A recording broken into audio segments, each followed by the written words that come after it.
Green Bay Packers at the Arizona Cardinals. It's Sunday at 4:25. Packers by 6.5 here in Arizona. Over/under is 44.5 from our friends over at FanDuel. Cardinals are opening the practice window for first-round pick Walter Nolan, defensive tackle. He's got 3 weeks to be activated. Haven't seen him at all. Didn't see him in the preseason. That'd be a nice addition.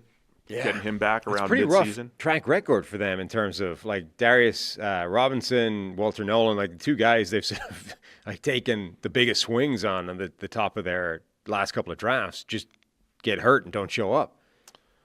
What's your key to this game, Sam? Well, according to you, it's the red zone, Steve. The what Packers are top 5 on both sides of the ball in red zone success rate. Yeah. The Cardinals are not. According to me? No, well, that part is according to me. Okay. You identified the red zone as the key to the game. Oh, the red zone's always the key. Turnovers as well. That's right. You asked me. I did say red zone. Yeah. And that's the research you came back with? Correct. Awesome. I was right.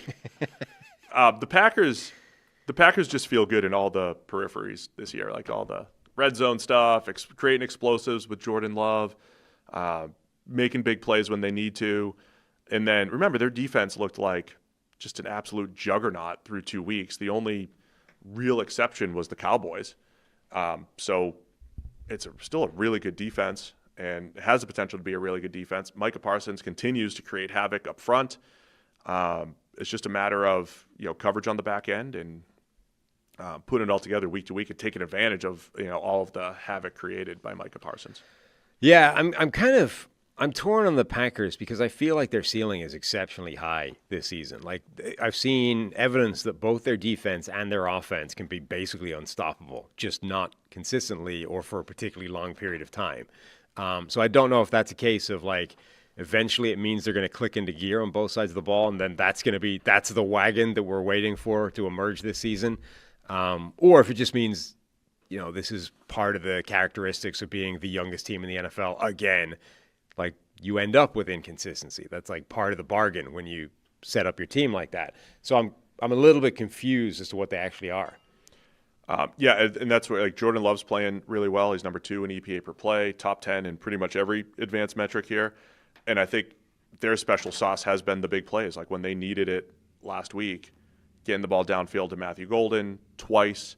The number of times that Love hits a downfield throw, hits those third and longs, that reminds me a little bit of the 23 season. What was special about Love down the stretch was 3rd and 10s and 3rd and 11s and scramble drill plays. He was still making plays when they should have been back against the wall. And I'm starting to, you're seeing that throughout the season from Jordan Love and this Packers offense. So I think they're well positioned here, and defense is in a good spot. Arizona, they were missing Kyler Murray last week. Got to keep an eye on Marvin Harrison Jr. with his concussion. And I think they made do with the backup receiver, like with Zay Jones and with Michael Wilson last week. But, man, they really need Marvin Harrison Jr. with their running back injuries and then losing wide receiver 1. Like, they were competitive last week with backups at all the key skill position players, including quarterback. But I think that would be tough to sustain here. Hey, guys, real quick. Only 40% of our viewers are actually subscribed. So let's change that. Hit that subscribe button. And now let's get back to the action. Is this another Jacoby Brissett game? I'm not sure as of now. Because it was interesting. They did adjust the offense a reasonable amount for Jacoby Brissett, a lot more under center stuff. Yep. It also worked, which is an interesting dynamic. Like Kyler's a weird quarterback, and it's not a great ringing endorsement of him that when they adjusted the offense for Jacoby Brissett, who would, the greatest of respect to Jacoby, is not one of the top quarterbacks in the National Football League, that the offense kind of got better. But he's also, again, we said it on Monday, right? In a 1-game setting, in a 3-game setting, he can be, right? I don't want Jacoby for 17, but, he can do it in a 2 or 3-game setting. He was getting rid of the ball pretty well the other day, getting rid of it, making some big throws when he needed to. Again, I don't love his history.